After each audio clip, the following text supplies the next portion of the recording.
Halo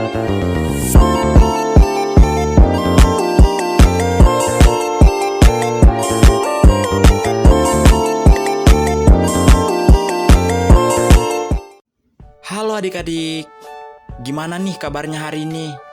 Semua masih semangat untuk belajar?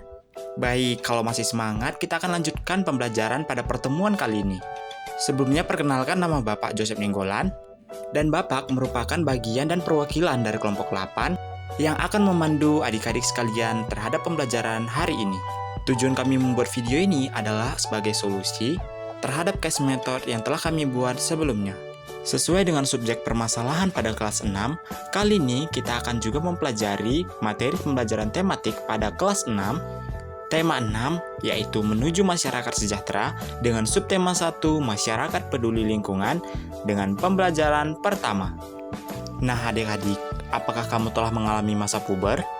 Bagaimana kepedulianmu terhadap lingkungan saat mengalami masa puber? Nah, sebelum mengalami masa puber hingga telah mengalami masa puber, tentu kamu sudah peduli dengan lingkungan. Kamu adalah bagian dari masyarakat. Banyak kegiatan yang dapat kamu lakukan untuk peduli terhadap lingkungan. Kegiatan yang berkaitan dengan kepedulian terhadap lingkungan merupakan bentuk pelaksanaan kewajiban sebagai warga negara masyarakat dalam mengisi kemerdekaan. Lingkungan mempengaruhi kesejahteraan masyarakatnya. Oleh karena itu, masyarakat diharapkan peduli terhadap lingkungan supaya sejahtera. Bagaimana kepedulianmu terhadap lingkungan?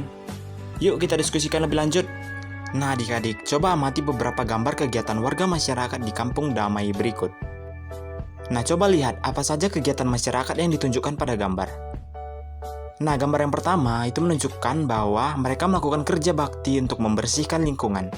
Gambar yang kedua, dia menunjukkan bahwasannya mereka melakukan kerja bakti untuk menanam pohon. Tapi tahukah adik-adik bahwa pohon penting dalam kehidupan untuk menjaga kesuburan tanah dan menahan laju air dan erosi. Kemudian dia dapat menghasilkan oksigen dan mengurangi karbon dioksida. Kemudian mengurangi zat pencemaran udara dan membuat lingkungan kita menjadi nyaman. Oleh karena itu penting untuk kita melakukan reboisasi ataupun menanam pohon ya adik-adik. Nah gambar yang ketiga yaitu kepedulian terhadap lingkungan dengan taat membayar pajak. Dan gambar yang keempat yaitu melakukan ronda di malam hari. Coba kita amati. Mengapa warga masyarakat melakukan kegiatan seperti pada gambar-gambar yang tadi? Nah jawabannya karena warga masyarakat pada gambar tersebut peduli terhadap lingkungan. Apa saja kewajibanmu sebagai warga negara dalam kehidupan sehari-hari? Jawabannya yaitu peduli terhadap lingkungan, menaati peraturan yang ada, menghargai orang lain, dan memelihara ketertiban, keamanan, keindahan, serta kebersihan. Kemudian bagaimana cara menunjukkan kepedulianmu terhadap lingkungan? Nah, kita bisa menunjukkan kepedulian kita dengan cara yang sederhana. Misalnya dengan membuang sampah pada tempatnya. Nah, dengan kita membuang sampah pada tempatnya, kita ikut menjaga kebersihan lingkungan. Sebagai warga negara Indonesia yang baik, kita harus peduli terhadap lingkungan. Misalnya ikut membantu membersihkan lingkungan, menjaga keamanan lingkungan, dan lain sebagainya. Apakah kamu sudah mematuhi peraturan yang ada di lingkungan sekolahmu?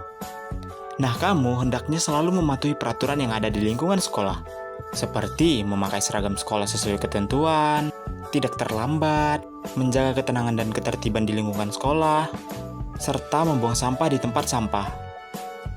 Kegiatan tersebut merupakan bentuk pelaksanaan kewajiban siswa sebagai warga masyarakat dalam mengisi kemerdekaan dengan kegiatan-kegiatan yang positif.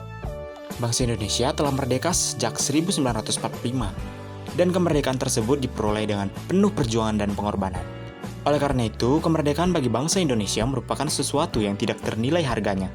Nah, bagaimana kamu memaknai kemerdekaan bangsa ini?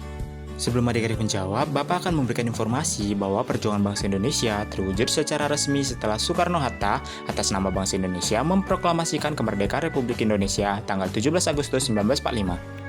Proklamasi berasal dari kata proklamatio yang berasal dari bahasa Yunani yang memiliki arti pengumuman resmi kepada seluruh rakyat. Pengumuman yang dimaksud adalah pengumuman yang berhubungan dengan ketatanegaraan. Setiap bangsa pasti menginginkan kemerdekaan karena kemerdekaan merupakan cita-cita dan tujuan yang ingin dicapai. Begitu juga dengan bangsa Indonesia. Bangsa Indonesia pernah mengalami masa penjajahan yang cukup lama dan membuat rakyatnya menderita. Karena alasan itulah bangsa Indonesia bekerja sama, bahu-membahu dengan sekuat tenaga berjuang untuk memperoleh kemerdekaan. Proklamasi kemerdekaan juga memiliki makna yang lain, diantaranya yaitu yang pertama, proklamasi sebagai puncak perjuangan bangsa Indonesia. Yang kedua, proklamasi sebagai awal terbentuknya Negara Kesatuan Republik Indonesia atau NKRI. Yang ketiga, proklamasi kemerdekaan sebagai titik tolak perubahan hukum kolonial menjadi hukum nasional. Yang keempat, proklamasi menjadi pintu gerbang menuju masyarakat yang adil dan makmur. Seperti yang sudah dijelaskan tadi, bahwa kemerdekaan merupakan cita-cita dan tujuan yang ingin dicapai oleh setiap bangsa di dunia. Begitu juga dengan bangsa Indonesia. Nah, di sini bangsa Indonesia telah mengambil sikap untuk menentukan nasib sendiri dalam segala aspek kehidupan.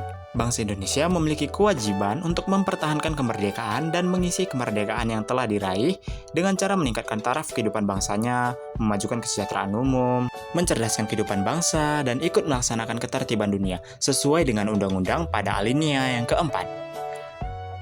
Proklamasi kemerdekaan dapat dijadikan jembatan emas bagi bangsa Indonesia menuju masyarakat yang sejahtera, adil, dan makmur.